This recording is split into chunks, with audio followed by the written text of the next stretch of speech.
네, 오늘 설교의 제목은 가나의 혼인잔치입니다. 가나의 혼인잔치.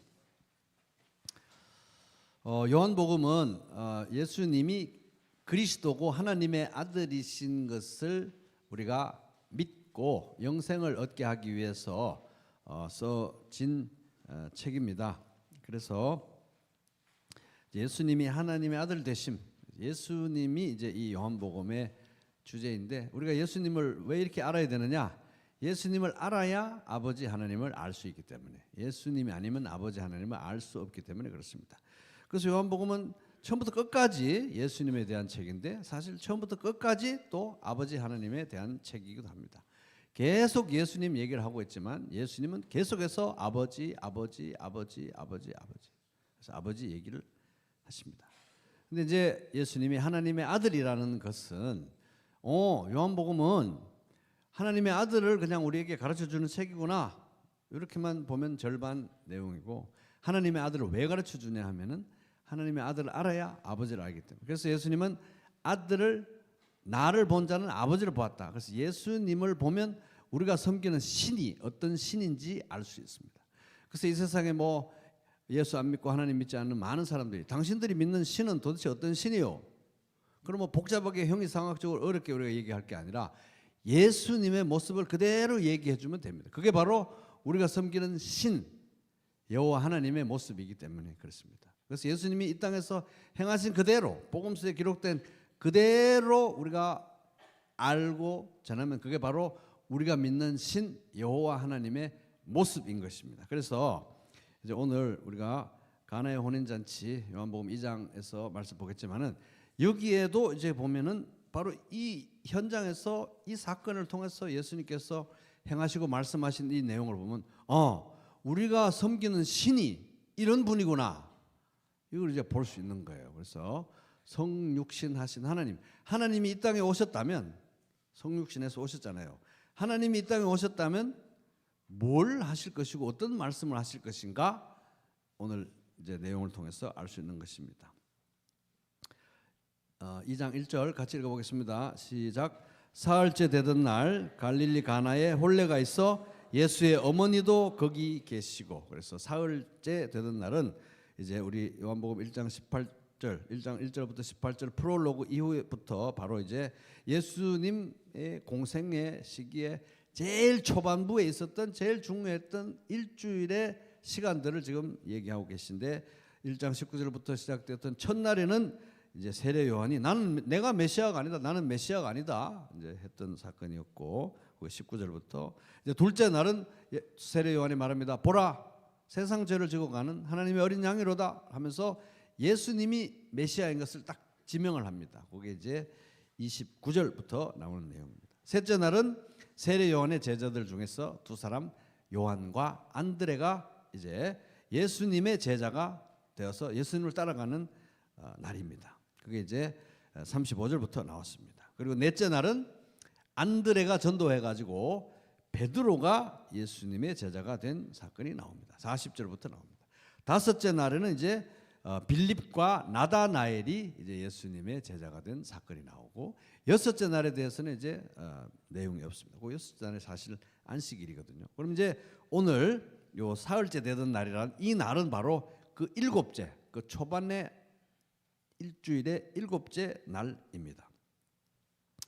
이날 이제 갈릴리 가나에서 결혼식이 있었습니다. 그래서 예수님이 그 결혼식에 참석했는데, 가나가 어디냐, 갈릴리 가나가 어디냐 하면은 예수님의 고향 마을인 나사렛에서 북쪽으로 13km 정도 떨어진 곳이 이제 갈릴리 가나입니다. 그리고 이 갈릴리 가나는 요한복음 우리 1장에서 보고 2장으로 바로 넘어왔는데 가나가 바로 거기네 할 만한 내용이 있는데, 그게 뭐냐 하면은 그 요한복음 1장 제일 마지막에 나다나엘 얘기가 있었잖아요. 나다나엘이 갈릴리 가나 사람이거든요. 그래서 요한복음 21장 2절에 보면 갈릴리 사람 나다나엘 이렇게 나옵니다. 그러니까 이제 결혼식에 참석했을 때 예수님도 거기 있었지만 예수님 제자도 있었으니까 나다나엘도 거기 있었다는 거 우리가 알 수 있는 거예요. 나다나엘 동네니까.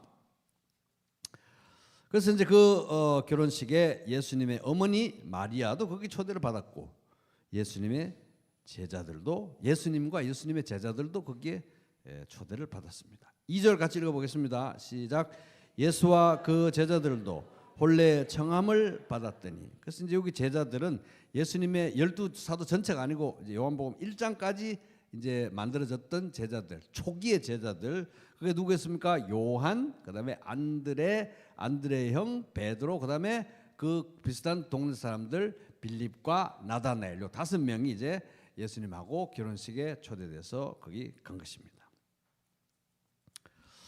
근데 이제 예수님의 어머니도 초대를 받고 예수님도 초대를 받고 이런 거 보면은 이 결혼식 하는 이 집안이 예수님의 집안과 좀 관계가 있었다. 잘 아는 사람이다. 어머니 마리아하고도 그 잘 아는 사람이었을 것이다. 이렇게 우리가 추측할 수 있습니다. 그러니까 뭐 예수님이 자라나는 모습 이런 거 가끔씩이라도 보고 살았던 그런 가족일 수가 있는 것입니다. 근데 이제 결혼식에 갔습니다. 바로 단도직입적으로 문제가 생겼습니다. 3절 같이 읽겠습니다. 시작. 포도주가 떨어진지라 예수의 어머니가 예수에게 이르되 저들에게 포도주가 없다 하니. 그래서 결혼식에서 포도주가 떨어졌다, 이거는 뭐 어마어마한, 평생에 절대 있어서는 안 되는 어마어마한 사건이 벌어진 것입니다. 당시 결혼식에서 일어날 수 있는 최악의 사건이 결혼식에 포도주 떨어지는 거예요. 결혼식 갔는데 요즘으로 말하면 식 끝나고 밥을 먹어야 되는데 뷔페가 이 업체가 뭐 어떻게 됐든지 음식 하나도 없는 거예요. 음식이. 그런 사건이 이제 벌어졌습니다.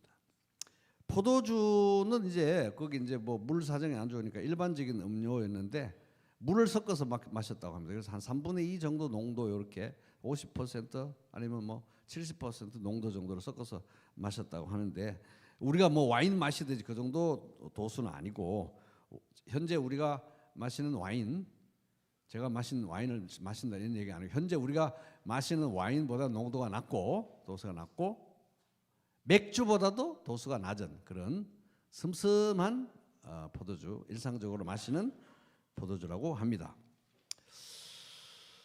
그러니까 이제 결혼식에서 기쁨을 누리고 뭐 기쁘게 교제하고 뭐 먹고 하려면 포도주가 있어야 되는데 포도주가 없다는 게 보통 사건이 아닌 거예요.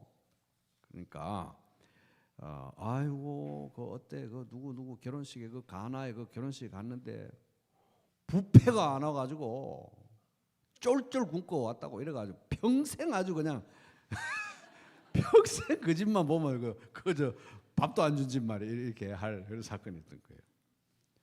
그리고 이제 그 당시 유대인들은 먹는 걸 굉장히 중요하게 생각했던 것 같아요. 식사, 이 잔치에 먹는 걸 굉장히 중요하게 생각하기 때문에 이게 농담이 아니라 진짜로 그 당시 이제 유대교 그 문헌에 의하면은 결혼식에 갔는데 밥도 쫄쫄 굶고 맛있는 거 먹으려고 갔는데 음식이 너무 소홀했다? 그러면 소송을 걸 수가 있대요. 유대 그 관습에 그 정도로 이게 심각한 사태였던 것입니다. 그럼 온 동네 사람들이 다 소송 걸 만한 그런, 걸 수도 있었을 법한 심각한 사건이었다 하는 것입니다.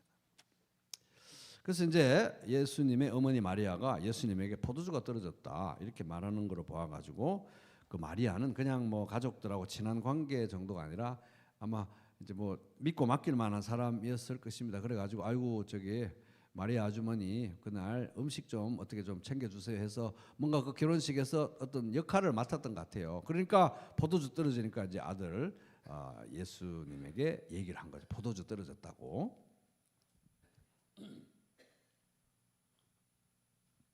근데 이제 여기서부터 보면은 뭐 예수님의 어머니 얘기 나오는데 아버지 얘기 안 나오잖아요. 그러니까 이제 아마 아버지 요셉은 일찌감치 아마 죽은 것 같아요. 그래서 마리아는 아마 많은 학자들에 의하면은 아마 일찍이 이제 과부가 되어서 혼자 되어서 아들을 혼자서 이제 홀어머니로 이제 예수님과 그 동생들을 키운 거 아닌가 이렇게 얘기합니다. 예수님이 지금 이제 30대 초반 이제이니까 그 예수님은 이 집안의 맏아들, 그 후에 이제 예수님은 동정녀 탄생이지만 그 후에 자녀들은 정상적으로 요셉과 마리아 사이에 태어난 애들이니까 어쨌든 이 집안의 장남이고, 그러니까 이 집안의 장남인데 이제 얼마나 예수님은 하여튼 그 당대에 전 세계에서 제일 착한 아들 선발되어 하면 예수님이 뽑힐 정도로 얼마나 멋진 아들이었겠어요. 예수님이 듬직한 아들이었습니다. 그리고 이제 30살 정도 됐고 성실한 아들이었습니다. 그리고 이제 그 아버지 요셉이 목수여서 목수의 아들 이렇게 성경에 나오지만 예수님도 목수라고 성경에 나옵니다. 그래서 마가복음 6장 3절에 보면 이 사람이 마리아의 아들 목수가 아니냐. 목수. 예수님도 목수였던 거예요. 그러니까 가정의 장남으로서 혼자 된 어머니 맏아들로서 열심히 목수해가지고 가정의 생계를 책임지는 건실한 청년. 정말 엄마가 바라보면 막 꿀이 뚝뚝 떨어질 만한 착하고 건실하고 듬직하고 의지할 만한 그런 아들, 맏아들이었던 것입니다. 그런데다가 이제 최근에는 그 당대의 그 유대 사회에서 제일 핫한 사람이, 제일 유명하고 영향력 있는 사람이 누구냐면 세례 요한이었거든요.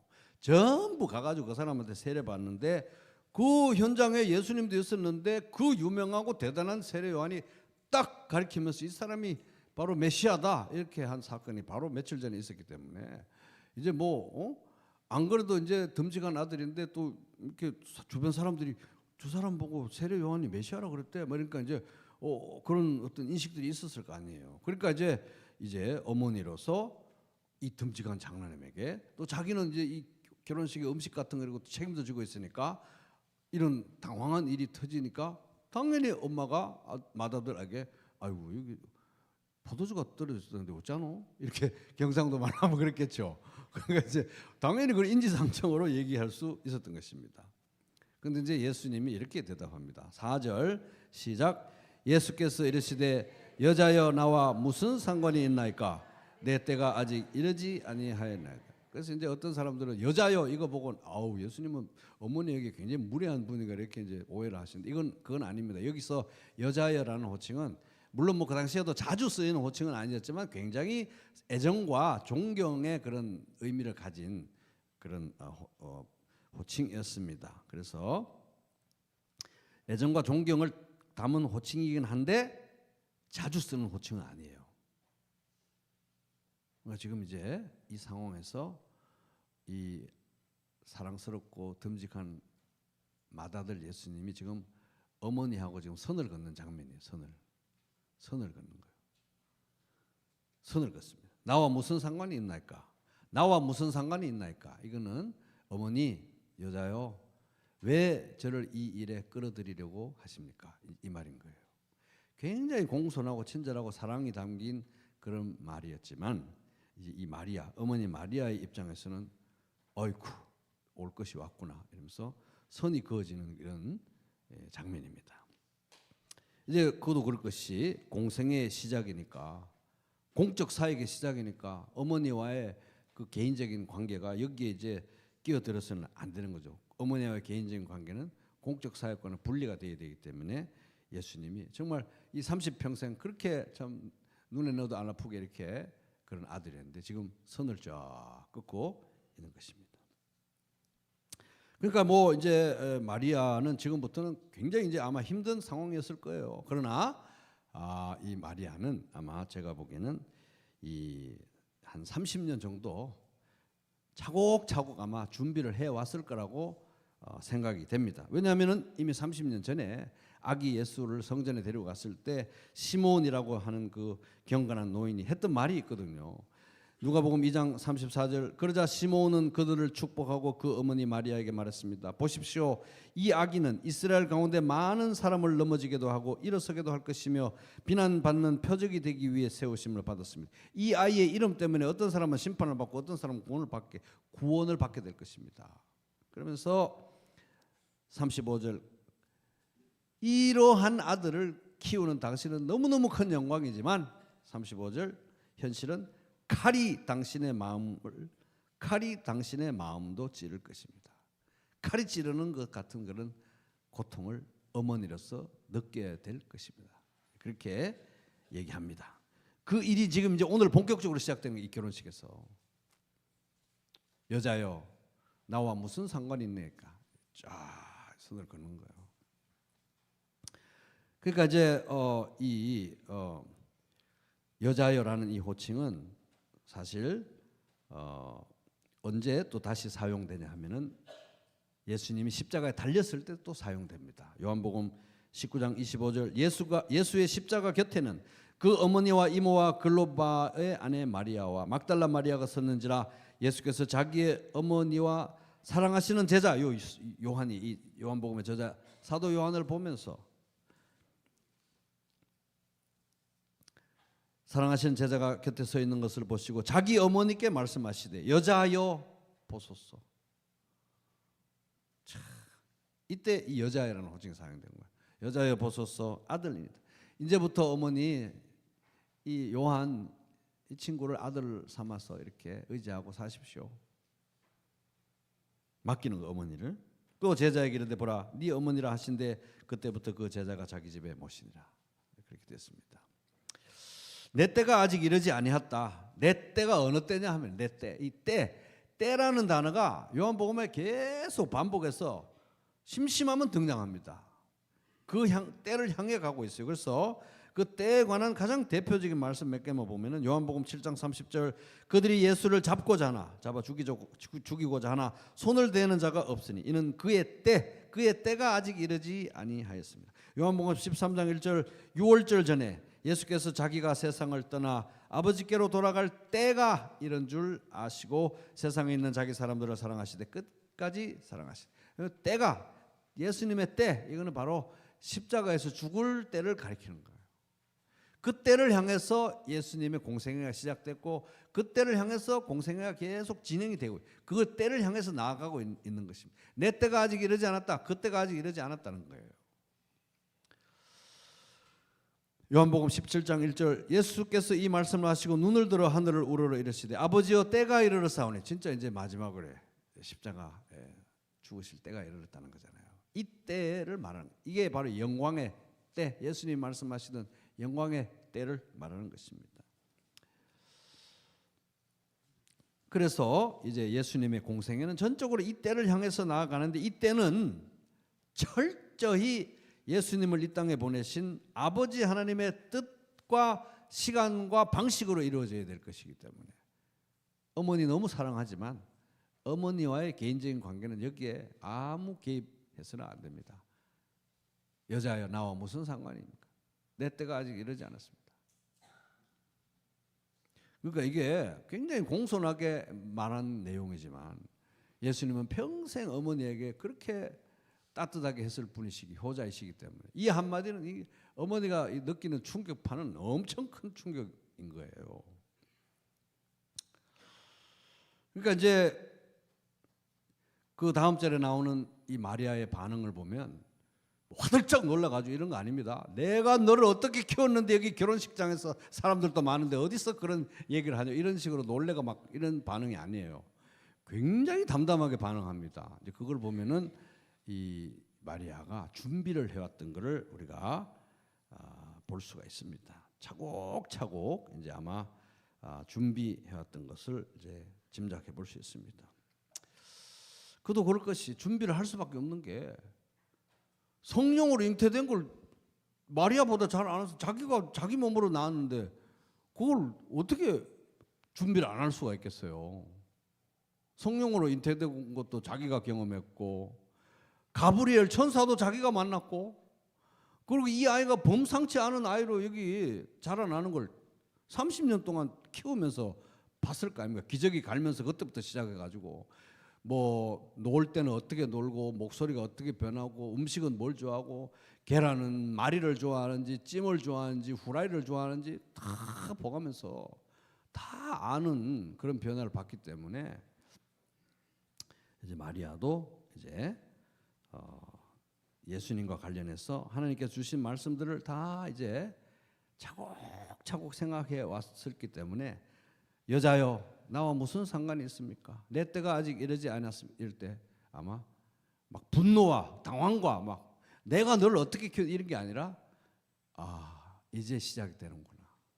막 그런 아마 마음이었을 걸로 생각이 됩니다. 근데 너무 이 아들 예수를 잘 알기 때문에 어렸을 때부터 주변에 동네에 막 불쌍한 뭐 할머니나 뭐 힘든 사람들 있으면 예수님이 그냥 지나쳤겠어요. 어린 예수라도 그렇게 심성이 없고 사람들을 불쌍히 여기고 사랑하는 사람들이 사랑하는 예수님이라고 알기 때문에 아마 저렇게 말은 했지만 이 집하고 우리 집하고 이렇게 싸운 우정이 얼마고 관계가 얼마인데 뭘 해도 할 것이다. 아마 그런 거는 아마 엄마의 촉 어머니의 촉은 또 있었을 것이다, 이런 느낌이 듭니다. 그래서 뭔지는 모르지만 이제 하인들한테 뭐라도 말하면 뭐라도 하시오, 이렇게 하인들에게 아마 얘기를 했던 것 같습니다. 5절 같이 읽어보겠습니다. 시작. 그의 어머니가 하인들에게 이르되 너희에게 무슨 말씀을 하시든지 그대로 하라 하니라. 여기 보면 이제 하인들이 나오잖아요. 하인들이라는 얘기가 나오는 걸 딱 보니까 이 집에 포도주가 떨어진 게, 이 집이 찢어지게 가난해서 포도주가 떨어진 게 아니라는 걸 알 수 있는 거예요. 결혼 준비 뭔가 이게 실수가 있었던 거예요. 그죠? 하인들이 있으니까. 자, 그런데 이제 갑자기 어떤 배경 설명이 나옵니다. 이 배경 설명이 나오는 건 이 요한복음을 읽는 독자들이 이방인들도 상당히 많고 유대 관습에 대해서 모르는 사람들도 많기 때문에 배경 설명을 딱 넣습니다. 6절 같이 읽겠습니다. 시작. 거기에 유대인의 정결 예식을 따라 두세 통 드는 돌 항아리 6이 놓였는지라. 유대인의 정결 예식에 대해서는 마가복음에서 더 구체적으로 설명해 줍니다. 마가복음 7장 3절 바리새파 사람과 모든 유대 사람은 장로들의 전통을 지켜, 성경 말씀만 해도 충분한데 거기다가 또 뭐 장로들의 전통을 넣어가지고 이래야 되고 저래야 되고 온갖 율법을 다한 이 장로들의 전통을 지켜서 규례대로 손을 씻지 않고는 음식을 먹지 않았으며, 또 시장에서 들어오면 몸을 정결하게 하지 않고는 먹지 않았다. 그 밖에도 그들이 전에 받아 지키는 규례가 너무너무 깨알 같은 규례가 많아가지고 그것은 곧 잔이나 단지나 놋그릇이나 침대까지 뭐 다 이렇게 어떻게 물에 담갔다가 뭐 이래 하지 않으면 사용을 안 하는 그런 복잡한 규례들이 있었다는 거예요. 유대인들이. 그런 그 유대인의 정결 예식의 일환으로 그 집에도 두세 통 드는 돌 항아리가 6개 있었던 거예요. 6개.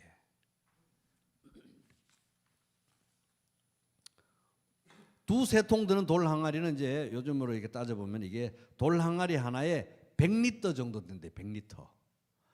그러면 이제 우리가 생수병 거 좀 큰 병 그거 2리터짜리니까 그 2리터 병으로 하면은 100리터니까 병이 생수병 몇 개 들어갑니까? 50개만큼 큰 거 들어가는 사이즈의 물통이 6개 있었던 거예요. 그러니까 6개니까 총 600리터니까 생수병 2리터짜리 300개 정도 들어가는 분량의 이 항아리가 6개가 이렇게 전체가 6개가 있었는데, 이제 요즘 이제 와인을 이렇게 와인병 하나가 보통 일반적인 와인병 하나가 750ml라고 하니까 와인병으로 따지면 이게 돌 항아리 6개 와인병으로 이렇게 하면은 그 분량으로 하면 와인병 800병 정도 되는 분량의 물통이 6개가 거기 있었다. 여기 이제 물이 담겨 놓으면 이제 들어가고 나오고 씻고 뭐 발도 씻고 손님들 오면 또 씻겨서 뭐 그런 유대인의 정결 예식을 위해서 물이 이제 그 구비되어 있는 그런 건데, 이 날은 이제 텅텅 비어 있었던 거죠. 유대인의 정결 예식을 위한 건데 물통 6개 비어 있었던 겁니다. 그래서 이제 7절에 예수님이 아니나 다를까 어머니 제 때가 아직 이르지 않았습니다 이렇게 말했지만, 어머니에 후달려 가지고 어머니가 시킨다고 이렇게 한 건 아니지만 예수님이 자기 시간표를 가지고 자기 뜻대로 하시는 일을 이제 우리가 볼 수 있습니다. 7절 같이 읽어보겠습니다. 시작. 예수께서 그들에게 이르시되 항아리에 물을 채우라 하신즉 아기까지 채우니. 그래서 항아리에 물을 채우라 하시니까 이 하인들이 항아리 6개에다가 물을 가득 채웠어요. 꽉 채웠습니다. 찰랑찰랑 할 때까지 이 물을 채운 것입니다. 근데 이 하인들이 굉장히 신기해요. 이 하인들이 아무 소리 안 하고 그냥 시키는 대로 예수님이 항아리 6개 와인 800병 정도 분량 채우려면 힘들었을 거 아닙니까? 채운 거예요. 근데 이제 그거는 뭐 이들의 막 믿음이 좋아서 뭐 이렇다고 우리가 보기에는 본문에 확실한 근거는 없고, 아마 어머니 마리아가 그 혼인 예식과 관련해서 음식도 뭐 하는 그런 특별한 역할이 있었을 것이기 때문에, 그래서 그 주인이 말했겠죠. 거기 저기 뭐 음식에 뭐 하인들 너희들 그 결혼식 때 뭐 음식에 관해서 문제 있으면 저 마리아 아주머니한테 물어봐 이렇게 했겠죠. 근데 마리아 아주머니가 자기 또 이제 대책이 없으니까 예수가 시키는 대로 뭐라도 말하면 뭐라도 해라 이렇게 했으니까 한 것 같아요.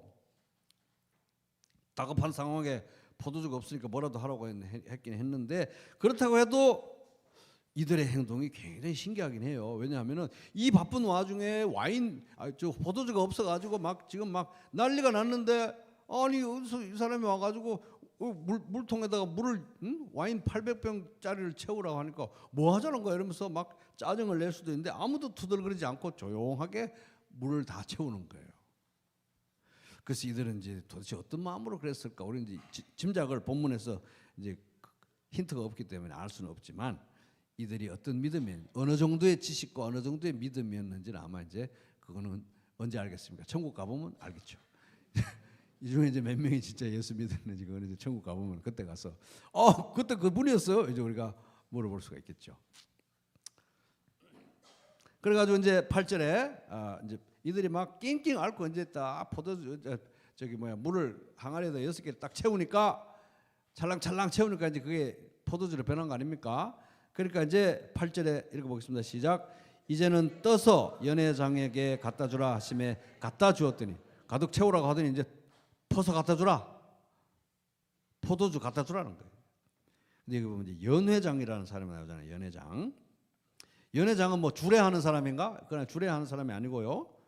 이 당시에 이제 그 당시 풍습에서 보면은 결혼식장에서 음식이나 특별히 이제 뭐 포도주 같은 거 이런 걸 다 책임지고 관할하면서 손님들에게 잘 이렇게 할 수 있도록 진행할 수 있도록 하는 그런 책임자. 그래가지고 다른 한글 번역에 보면 잔치 책임자라고 돼 있어요. 연회장이라고 하면 이제 이게 납득이 잘 안 되는데 잔치 책임자. 그리고 요즘으로 하면 이제 뭐 케이터링 서비스를 누가 이제 신청을 했다 그러면 케이터링을 쫙 가져와가지고 그걸 전부 다 딱 관리하는 뭐 지배인 정도, 관리인 정도 그렇게 되겠죠. 그래서 이제 잔치 책임자, 행사 책임자에게 갖다 줘보시오. 그 사람이 와인 같은 거, 포도주 같은 거 총괄하니까 갖다 주라. 그때 이제 9절에 이 사람의 잔치 책임자의 반응이 나옵니다.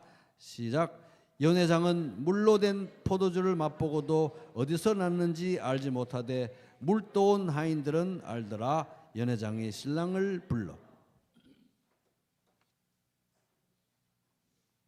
이 사람은 뭐 여기저기서 결혼식 하면서 이런 거 다 해봤기 때문에 딱 와인 이게 포도주 맛 딱 보면은 이게 상품인지 하품인지 중품인지 바로 아는 거잖아요. 너무 좋은 포도주가 이제 나온 거 아닙니까? 그래서 야, 이 포도주가 없다 그러는데 갑자기 어디서 나왔지? 이렇게 알지 못했지만은 하인들은 아는 거예요. 하인들은 그죠? 이들이 어떤 믿음의 상태인지 모르지만 이들은 내막을 알기는 아는 것입니다. 근데 이제 요 정도까지 읽으면은 물이 포도주로 변했다고요? 이러면서 그거 뭐 옛날 사람들이나 그거 2000년 전에 옛날 사람들이나 캐캐 묵은 얘기를 그렇게 요새 누가 물이 포도주로 변했다면 누가 그걸 믿습니까? 무슨 동화도 아니고 애들 동화에도 그런 거 안 나오잖아요. 이렇게 얘기하는 분들이 많습니다. 근데 그런 사람들에게 우리가 얘기해야 됩니다. 옛날 사람들 무시하지 말라고. 옛날 사람들 바보가 아니라는 거예요. 옛날 사람들이. 왜냐하면은 이 요한복음을 쓴 사도 요한도 자기가 기록하고 있는 것들이 자기가 직접 목격했다. 사실이다. 목격자로서 증언한다는 걸 계속 강조하고 있습니다. 뻥 아니라는 거예요.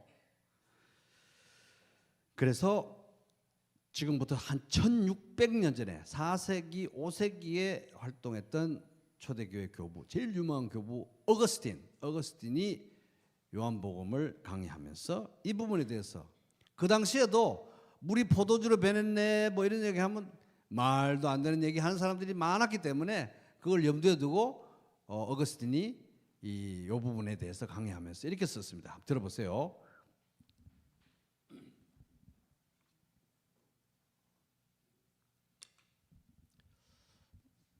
우리 주 예수 그리스도께서 물을 포도주로 만드신 기적은 그것이 하나님의 행하심임을 아는 자들에게는 놀라운 일이 아니다. 우리는 예수 그리스도가 하나님의 아들이라고 믿는 사람들에게는 이건 포도주를 물로 만드는 게 뭐가 문제입니까? 뭐가 어려워서 우리는 아무 문제가 아니라는 거예요.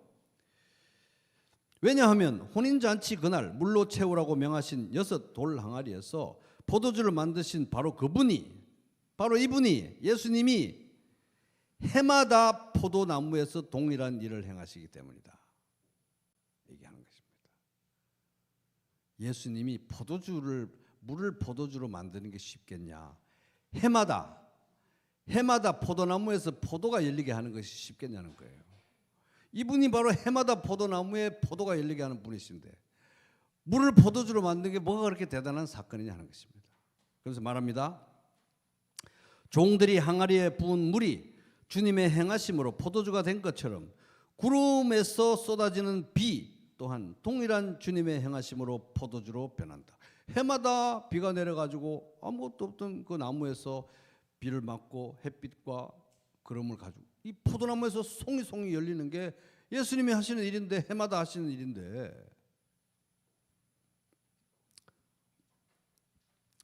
그러나 우리는 후자를 보고 포도나무에 포도송이가 열리는 걸 보고서는 아무도 경이롭게 생각하지 않는다는 거예요. 왜? 매년 반복되기 때문이다. 끊임없이 되풀이되다 보니 그 경이로움을 잃어버린 것이다. 그러나 사실 이것은 돌 항아리에서 일어난 일보다 더 깊은 성찰을 불러일으킨다. 온 지구상에 포도 심은 모든 사람들은 빗물 받아가지고 포도나무에 포도 열린 이 일을 해마다 하시기 때문에 오히려 물을 포도주로 바꾼 것보다 더 대단한 사건이라 하는 것입니다. 온 세계를 다스리고 운행하시는 하나님의 역사를 깊이 묵상하는 자가 어찌 경탄과 압도됨 없이 그 기적들을 바라볼 수 있겠는가? 어떤 씨앗 하나에 깃든 생명의 힘을 생각해보라. 그것은 위대한 일이요 경외감을 불러일으킨다. 그러나 다른 것들의 마음을 빼앗긴 사람들은 하나님의 역사에 대한 성찰을 잃어버렸고 그 역사로서 창조주 하나님을 날마다 찬양해야 할 의무를 저버렸다. 그리하여 하나님께서는 특별한 행하심을, 오늘 이건처럼 물을 포도주로 만드는 이런 사건, 특별한 행하심을 친히 간직해 두신 것이니 이는 사람들을 경이로움으로 놀라게 하여 잠에서 깨어나듯 그분을 예배하도록 이끄시기 위함이다. 1600년 전에 이분이 정말 잘 기록했죠, 그죠? 그때 사람들이라고 해서 물 포도주로 만든다고 그래요? 이렇게 자연스럽게 그렇게 믿는 상황은 아니었다는 것입니다. 어거스틴도 놀랍지만 어거스틴보다 300~400년 전에 있었던 사도 바울도 이렇게 말합니다. 로마서 1장 20절 세상이 창조된 이후로 하나님의 보이지 않는 것들 곧 그분의 영원하신 능력과 신성이 그분이 만드신 만물을 통해 명백히 보여 알게 되었으므로 그들은 변명할 수 없습니다. 그들은 하나님을 알면서도 이 세상 만물을 보면 우리 저 시골에 옛날에 살아 계셨을 때 어머니 농사지었던 그 시골에 우리 어머니도 엄마 하나님이 계신 거 믿어. 그럼 이 세상에 하나님이 계신 거 안 믿는 사람도 있냐고 어머니가 얘기하셨습니다. 농사지 한번 지어보라고. 하나님이 없이 농사가 가능하냐고 말씀하셨습니다. 그렇게 이 세상 만물을 보면 하나님이 계신 걸 뻔히 아는데도 하나님을 알면서도 하나님을 영화롭게 하지 않고 감사하지도 않았습니다. 오히려 그들의 생각이 허망해졌고 그들은 어리석은 마음은 더 어두워졌습니다. 그들은 스스로 지혜롭다고 생각하지만 물이 포도주로 변한다고요? 이렇게 하면서 스스로 지혜로운 척하지만 미련하게 되어서 썩지 않는 하나님의 영광을 썩어질 사람이나 새나 짐승이나 기어다니는 동물의 우상으로 바꾸었습니다. 이게 이제 인간의 현실이라는 겁니다. 그래서 이 물을 포도주로 만든 이 사건은 우리를 구원하러 오신 이 땅에 오신 성육신 하신 하나님 예수 그리스도가 구원자가 바로 창조주이기도 하시다는 걸 보여주는 사건입니다. 창조주가 우리를 구원하러 오셨구나. 우리를 구원하시는 분은 창조주 자신이구나 라는 것을 보여주는 사건이라는 것을 말합니다. 왜? 요한복음 1장 1절 태초에 말씀이 계시느라 이 말씀 예수님이잖아요. 말씀이 하나님과 함께 계셨으니 이 말씀은 곧 하나님이시네. 하나님이신 분이 이 땅에 성육신 하신 거예요. 아버지와는 구분되지만 아버지와 동등한 신성을 가지신 하나님이신 분이 우리를 구원하러 오셨다. 그가 태초에 하나님과 함께 계셨고 만물이 그로 말미암아 지은 바 되었으니 지은 것이 하나도 그가 없이는 된 것이 없느니라. 성육신하신 하나님 예수 그리스도가 바로 창조주다라는 것을 단적으로 나타내주는 사건이 바로 물을 포도주로 해마다 하시는 일이기는 하지만 특별하게 행해 주신 것입니다.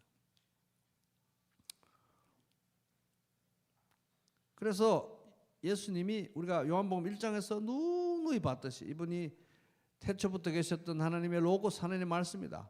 성육신하신 하나님이다. 하나님의 아들이다. 이걸 우리가 전제하고 생각해 보면 물로 포도주를 못 만드는 게 더 이상한 것입니다.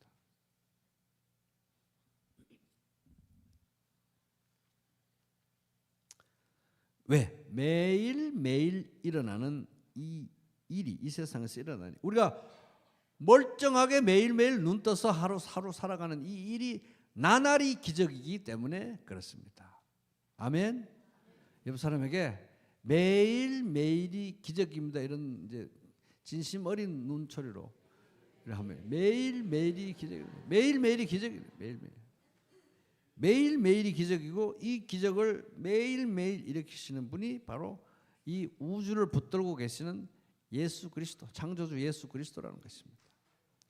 이 우주에, 이 깜깜한 우주에 이 우리가 속한 은하계 안에서만 해도 지구는 너무너무 작은 한 부분밖에 안 되는데 그 우리 이 은하계 안에 있는 별들의 숫자보다 더 많은 은하가 있는데 이 가운데서 유일하게 사람이 살고 있는 이곳에 우리가 매일매일 눈 뜨고 이 속도를 헤아릴 수 없는 속도로 스스로 돌아가고 주변을 돌아가면서 뱅뱅뱅뱅 돌면서 떠다니는 이 지구 위에서 우리가 매일매일 멀쩡하게 어디로 튕겨나가지 않고 살고 있다는 자체가 기적인데 이분이 물을 포도주로 만든 사건은 놀랄 일은 아니라는 것입니다.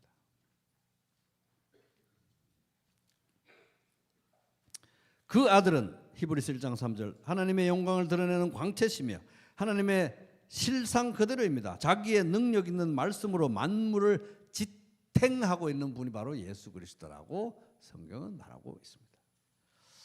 자, 10절 이 사람이 이제 이 연회장, 이 잔치 책임자가 이 포도주에 대해서 평가하고 있는 이 전문가의 견해를 한번 들어보겠습니다. 10절 시작. 말하되 사람마다 먼저 좋은 포도주를 내고 취한 후에 낮은 것을 내거늘 그대는 지금까지 좋은 포도주를 아주 극상품이다. 먹어봐서 아는데 극상품이다. 그래가지고 또 예수님이 하필이면 첫 번째 기적을 왜 이 음주를 권장하는 거다 조장하는 거다 하고 포도주를 또 만들었냐 이래가지고 이제 또 이걸 또 너무 율법적으로 해석을 해가지고 그냥 예수님은 물을 떠다 준 것이고 이 하인들을 통해서 물 떠다 준 것이고 그 연회장은 유머가 풍부한 분이라 물을 마시면서 오호 이런 좋은 와인을 어떻게 나왔습니까 이렇게 한 것이라고 하는 사람도 있대요. 아닙니다. 포도주 만든 거 맞아요. 여기는 독일 사람들 맥주 마시듯이 물 타서 포도주 마시는 거니까.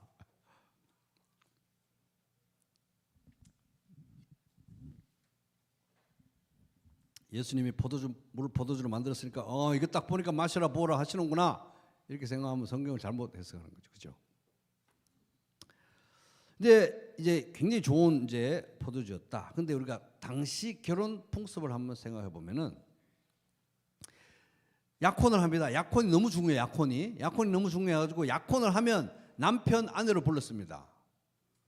약혼을 깨면 그 이혼 절차를 거쳐야 돼요. 그런데 약혼하고 나서 보통 1년 뒤에 결혼을 하는데 이제 결혼할 때 우리 뭐 함사시오 그렇게 밤에 하는 것처럼 이제 신랑이 친구들을 데리고 행차를 가. 신부 집으로 신랑이 친구들 데리고 신부 집으로 밤에 막 횃불 켜고 친구들 뒤에 따라오고 막 악기를 막 연주하고 소리치면서 가는 거예요. 신부 집으로. 누가 들어도 온 동네 사람 저 집 오늘 결혼하는구나. 그러면 가서 이제 신부를 픽업을 해서 데리고 다시 신랑 집으로 갑니다.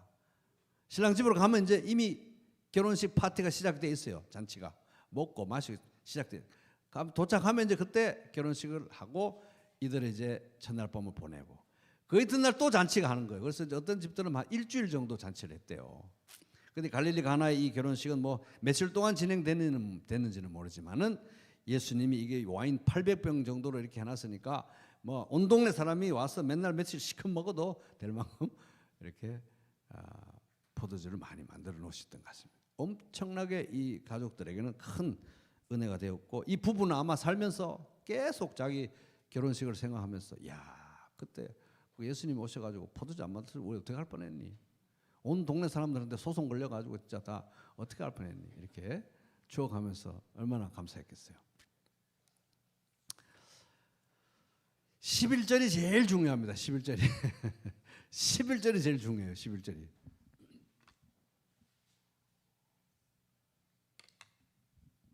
같이 읽어보겠습니다. 시작. 예수께서 이 첫 표적을 갈릴리 가나에서 행하여 그의 영광을 나타내심에 제자들이 그를 믿으니라. 그래서 제일 중요한 구절입니다. 제일 중요한 구절. 여기 첫 표적이라고 되어 있죠. 이 헬라어로는 세메이온, 따라해볼게요. 세메이온이라는 단어인데 이게 굉장히 중요합니다. 표적. 영어 단어 사인. 그래서 이건 이제 표적은 우리를 쉽게 이해하자면 표지판 같은 거예요. 표지판. 뭘 가리킨다 이거거든요. 사인이라는 게. 저쪽으로 동쪽으로 가시어서 사인이라는 것, 가리킨다는 것입니다. 그래서 이 표적은 기적인데 기적 그 자체가 목적이 아니에요. 와, 무슨 기적도 저런 걸 행하나? 기적 자체가 목적이 아니라 이걸 통해서 뭘 가리키는 거예요. 뭘 가리키겠습니까? 예수 그리스도가 누군지 가리키는 사인, 표지판 같은 거라는 거예요. 이 굉장히 중요합니다. 그래서 이 사인, 표지, 그래서 물을 포도주로 만들었다고? 그게 하나의 표지인데, 기적인데, 이 물을 포도주로 만든 이 사건이 표적으로서, 사인으로서 가리키고 있는 내용에 비하면 이 물을 포도주로 만든 건 아무것도 아니에요, 사실은. 너무너무 어마한 걸 가리키고 있기 때문에. 엄청난 걸 가리키고 있기 때문에 그렇습니다. 이제 처음 표적이잖아요. 따라볼게요. 처음 표적. 이 처음 표적이라는 게 굉장히 중요해요. 예수님이 공생애를 시작하시고 처음 표적이라는 겁니다. 처음 표적. 여러분 어떤 정치인이 이렇게 뭐 국회의원 나오든지 대통령 나오든 정치인이 예를 들어서 도지사를 나오든지 뭐 할 때 출사표를 던지잖아요. 그죠? 그러면 어떤 사람 국립묘지 가기도 하고 어떤 사람 시장 가기도 하고 재래시장 가기도 하고 이러면서 자기가 그날 출사표 던지는 그날 그 행사는 굉장히 중요해요. 왜냐하면 그게 내가 앞으로 어떤 색깔을 가지고 정치를 하고 어떤 방향으로 정치를 하고 어떤 일을 할 것인지 딱 상징적으로 보여주는 장소에서 그런 행위와 말을 할 것이기 때문에 하다못해 넥타이 색깔도 다 맞춰서 그럽니다. 그래서 그 첫날 그 처음으로 하는 게 굉장히 중요해요. 그러니까 지금 여기 예수님의 처음 표적이라는 것은 태초부터 계셨던 하나님의 로고스이신 예수님, 이 예수님이 성육신 하신 거예요. 우리를 구원하시기 위해서. 창세전부터 우리를 구원하시기 위해서 가졌던 이 계획이 드디어 때가 차서 드디어 무르익어가지고 예수님이 진짜로 드디어 오신 사건이에요. 수천 년 영원 전부터 준비하셨는데 이 계획을 성취하시기 위해서 드디어 때가 차서 예수님 성육신 해가지고 30년을 거기서 기다리다가 드디어 때가 참에 공생애를 딱 시작하면서 처음으로 딱 한 표적이 이거라는 걸 생각해 보면 그냥 가다가 어디 대충 가다 보니까 그 집이어서 했다? 그거 아니에요. 굉장히 의미심장한 사건일 수밖에 없는 거예요. 많은 것이 내포되어 있는 사건인 것입니다. 우리가 이제 생각해 봐야 돼요. 그래서 우리 지난번에 룻기 성경 공부할 때 룻기 4장밖에 안 되지만 여러분 룻기를 얼마나 많이 읽었습니까? 아침에도 룻기, 저녁에도 룻기 많이 읽으셨죠? 그런데 처음 한 번 읽었을 때하고 룻기 5번 읽었을 때하고 10번 읽었을 때하고 다르죠? 그와 같이 우리가 이 가나의 혼인잔치를 이제 읽어야 되는 거예요. 이 혼인 예식이 머리에 이 가슴에 새겨지고 이 그림이 그려지도록 자꾸 읽어야 되는 것입니다. 왜? 첫 번째 표적이니까. 어마어마한 의미가 있는 것입니다.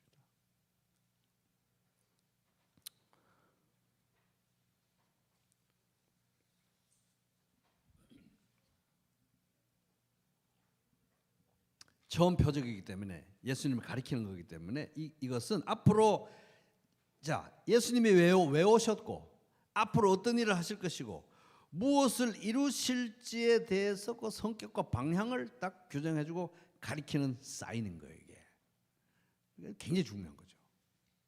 이 가나의 혼인 자체가. 한번 생각해 보세요. 이게 얼마나 의미심장하게 이걸 계획을 하셨겠습니까? 근데 이제 처음 표적인데 이 일이 있었을 때 제자들은 뭘 받겠습니까? 제자들은 뭘 받느냐? 예수님의 영광을 보았습니다. 11절 같이 읽어보겠습니다. 시작.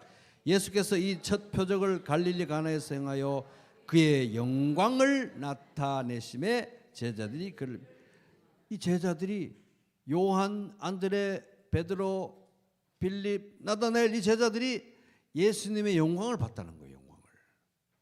그 갈릴리 가나의 평범한 결혼식장에서 예수님이 물을 포도주로 만드시니까 그 자리에서 이 제자들은 예수님의 영광을 본 것입니다.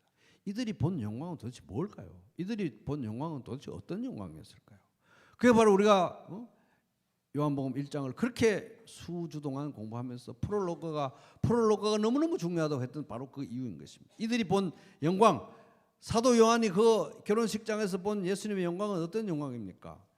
말씀이 육신이 되어 우리 가운데 거하심에 우리가 그의 영광을 보니 아버지의 독생자의 영광이요 은혜와 진리가 충만하다, 이런 영광을 본 거예요. 여기서 아니 도대체 결혼식장에 가가지고 뭐 같이 뭐 예수님 여기 잡채 좀 드세요, 아이 갈비가 맛있네요 뭐 이러고 밥 먹고 한참 하다가 이제 또 포도주가 없다 그래가지고 포도주 만들고 거기에서 무슨 독생자의 영광과 은혜와 진리가 충만한 걸 어떻게, 이게 뭔 말일까?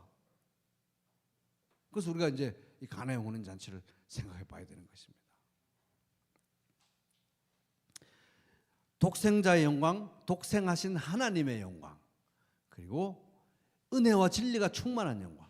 하나님께서 구약 성경에 계속 보여주셨습니다. 사람들은 계속 배반하고 계속 거역하는데 약속을 계속 지켜요. 변하지 않는 사랑, 한결같은 사랑, 헤스드와 에메트, 인자와 진리, 은혜와 진리가 충만한 영광.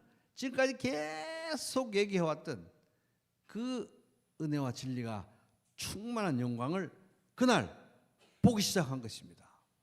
이 포도주 사건, 결혼식장에서.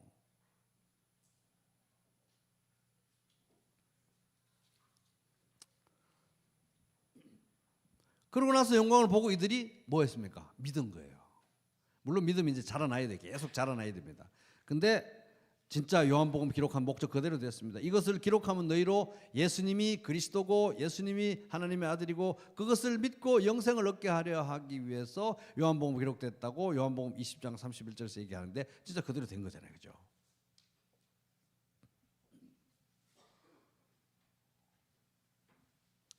그리고 이들이 본 영광은 딱 아까 요한복음 2장 1절 시작될 때 갈릴리 가나라 그랬잖아요. 가나는 1장하고 어떻게 연결되었습니까? 가나는 나다나엘의 고향. 나다나엘이 1장 제일 마지막 부분에 있었습니다. 그죠? 제일 마지막 부분에 있었습니다. 자, 요한복음 1장 50절 51절 같이 읽어보겠습니다. 시작. 예수께서 대답하여 이르시되 내가 너를 무화과 나무 아래에서 보았다 함으로 믿느냐? 이보다 더 큰 일을 보리라. 또 이르시되 진실로 진실로 너희에게 이르노니 하늘이 열리고 하나님의 사자들이 인자 위에 오르락 내리락 하는 것을 보리라. 이렇게 하시고 가나의 혼인잔치가 열린 거예요. 나다나엘의 고향에서. 그 나다나엘에게 이보다 더 큰 일을 보게 될 거야 하면서 나다나엘에게 개인적으로 말씀하시고 51절은 제자 전체를 향해서 너희가 보게 될 건데, 야곱이 보았던 것처럼 이 땅과 하늘이 예수 그리스도로 연결이 되고 하늘의 일이 땅의 일이 되고 땅의 일이 하늘의 일이 되고 하나님과 원수됐던 사람들이 예수 그리스도를 통해서 회복이 되고, 그래서 우리가 이 땅에 사는데 이게 천국에 사는 건지 천국에 있는 사람들이 땅에 사는 건지, 이런 일들을, 어마어마한 일들을, 이 땅에 하나님이 와 계신 이런 어마어마한 일들을 보게 되리라 너희들이. 그게 요한복음 2장 1절에서 시작된 거예요. 이런 거를. 그걸 봤다는 것입니다. 그 영광을.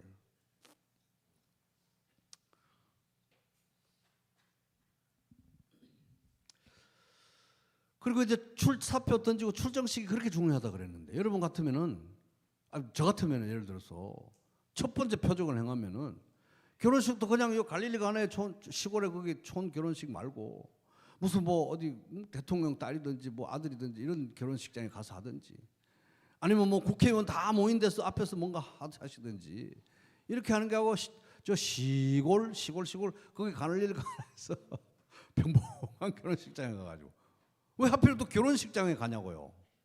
다른 거 가도 되잖아요. 다른 행사에 가도 되지 않습니까? 왜 하필 결혼식장에 있겠습니까?